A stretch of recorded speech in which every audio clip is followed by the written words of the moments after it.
ಸ್ನೇಹಿತರೆ ನಮಸ್ಕಾರ. ತಾವೇನು ನೋಡ್ತಾ ಇದ್ದೀರಾ, ಕೊನೆಗೂ ಬನ್ನೂರು ಬಂಡಿ ಜಾತ್ರೆ ಮಹಾ ರಥೋತ್ಸವ ಕೊನೆಗಂಟು. ಮತ್ತೆ ಒಂದು ವಿಚಾರ, ಇಲ್ಲಿ ಒಂದು 5 ಜನಕ್ಕೆ ಪಿಕ್ ಪ್ಯಾಕೆಟ್ ಕೂಡ ಆಯ್ತು ನೋಡಿ. ಇಲ್ಲಿ ಏನು ಊಟದ ವ್ಯವಸ್ಥೆ ಮಾಡಿದ್ರು ಪಾಪ ಎಲ್ಲ ಯುವಕರು. ಊಟದ ವ್ಯವಸ್ಥೆ ಬಹಳ ಅದ್ದೂರಿಯಾಗಿ ಮಾಡಿದ್ರು. ನಾನು ಕೂಡ ಅಲ್ಲಿ ರಥದ ಇದೆ, ಎಲ್ಲ ಫುಲ್ ಒಂದು ಚೂರು ಕೂಡ ಇಲ್ಲದೇನೆ ಖಾಲಿಯಾಗಿದೆ. ಹಾಗಾಗಿ ಜೊತೆಗೆ ಏನು ಅಂತಂದ್ರೆ, ಇಲ್ಲಿ ಆ ಊಟ ಇಸ್ಕೊಳಕ್ ಬಂದ ಜಾಗದಲ್ಲಿ 5 ಜನಕ್ಕೆ ಕಳ್ತನ ಮಾಡಿದ್ರು. 5 ಜನಕ್ಕೆ ರೈತರಿಗೆ, ಒಬ್ರು 5,000, ಒಬ್ರು 3,000, ಮತ್ತೆ ಒಬ್ರು ಪರ್ಸು.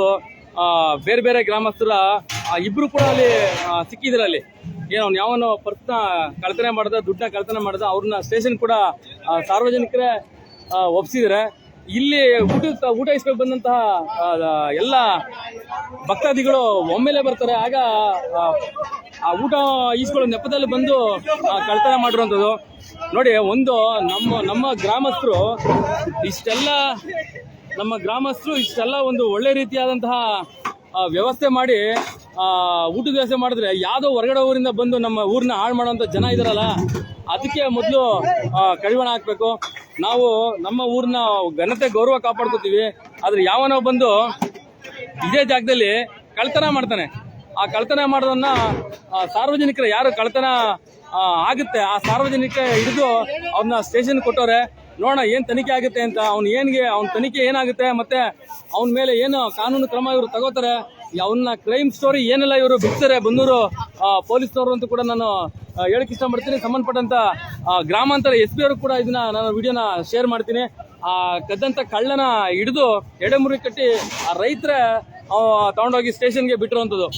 ಸರಿಸುಮಾರು 5 ರೈತ ಕುಟುಂಬದ ಯಜಮಾನರುಗಳ ಜೋಬಲ್ಲಿದ್ದಂತಹ ಹಣಗಳನ್ನ ಕದ್ದಿರುವಂಥದ್ದು. ಒಬ್ಬರ ಹತ್ರ 5,000, 3,000, 4,000. ಪಾಪ ಅವರು ಎಲ್ಲ ಒಂದು ಅಂಗಡಿಗೆ ಬಂದಂಥದ್ದು, ಮತ್ತೆ ಏನೋ ಸಾಮಾನು ತೊಳಕ್ ಬಂದಂಥದ್ದು. ಈ ಜಾಗದಲ್ಲಿ ತಾವೇನು ನೋಡ್ತಾ ಇದ್ದೀರಾ, ಈ ಜಾಗದಲ್ಲಿ ಬಂದಂತಹ ಕಳ್ಳ ಇವತ್ತು ನಮ್ಮ ಬನ್ನೂರಿಗೆ ಒಂದು ಕೆಟ್ಟ ಹೆಸರು ತರುವಂತ ಕೆಲಸ ಮಾಡ್ತಾ ಇದೆ ಅಂತಂದ್ರೆ ಬಹಳ ಬೇಜಾರಂತ ವಿಚಾರ. ಸರಿಸುಮಾರು ತಿಂಗಳಗಟ್ಟ ಕಾಲ ಇವತ್ತು ನಮ್ಮ ಬನ್ನೂರಿನ ಗೌರವ ಕಾಪಾಡೋಕ್ಕೆ ಎಲ್ಲ ಯುವಕರು ಅವ್ರದೇ ಆದಂತ ಒಂದು ಒಳ್ಳೊಳ್ಳೆ ವಿಚಾರಗಳನ್ನ ಮಾಡ್ತಾ ಇದ್ದಾರೆ. ಆದ್ರೆ ಹೊರಗಡೆಯಿಂದ ಬಂದಂತ ಕಾಕರನ್ನ ನಾವು ತಡೆಯಕ್ ಆಗ್ತಾ ಇಲ್ಲ. ಆದ್ರೆ ಅದೃಷ್ಟ, ಆ ಕಳ್ಳನ್ನ ರೈತರೇ ಹಿಡಿದು ಸ್ಟೇಷನ್ಗೆ ಒಪ್ಸಿದ್ರೆ ನಿಜವಾದಂತ ತನಿಖೆ ಆಗುತ್ತಾ ಅನ್ನೋದು ಕೂಡ ಸಾರ್ವಜನಿಕವಾದಂತ ಪ್ರಶ್ನೆ.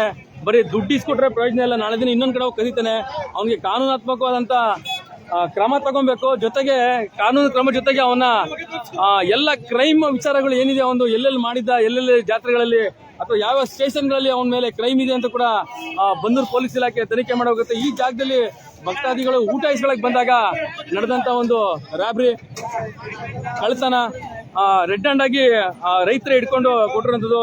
ಸಿಕ್ಕಾಪಟ್ಟೆ ಜನ ಇರ್ತಾರೆ. ನಾನು ಹಾಗೆ ಹೇಳಿದಂಗೆ ಸರಿಸುಮಾರು ಸಾವಿರಾರು ಸಂಖ್ಯೆಯಲ್ಲಿ ಈ ಜಾಗದಲ್ಲಿ ಜನ ಸೇರ್ತಾರೆ. ಆ ಟೈಮಲ್ಲಿ ನೆಮ್ಮದಿಯಾಗಿ ಊಟ ಮಾಡೋಕ್ಕೂ ಕೂಡ ಬಿಟ್ಟಿಲ್ಲ ಆ ಕಳ್ಳನ್ನ ಹಿಡಿದು ಇವತ್ತು ಬನ್ನೂರು ಪೊಲೀಸ್ ಸ್ಟೇಷನ್ಗೆ ಕೊಟ್ಟಿದ್ದಾರೆ.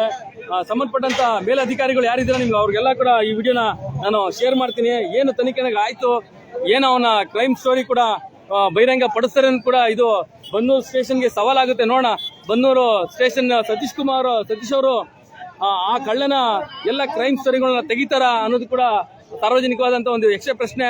ಇದನ್ನು ಕೂಡ ನಾನು ಫಾಲೋ ಮಾಡೋದು ಹೋಗ್ತೀನಿ. ಯಾಕಂದ್ರೆ ನಮ್ಮ ಬನ್ನೂರಿನ ಹೆಸರನ್ನ ಹಾಳು ಮಾಡಿದಂತಹ ಎಲ್ಲೋ ಬಂದಂತಹ ಕಳ್ಳರು ಕಾಕರು ಇವತ್ತು ಈ ತರ ಜಾತ್ರೆ ಮಳಿಗಳೆಲ್ಲ ಸಿಗ್ತಾರೆ.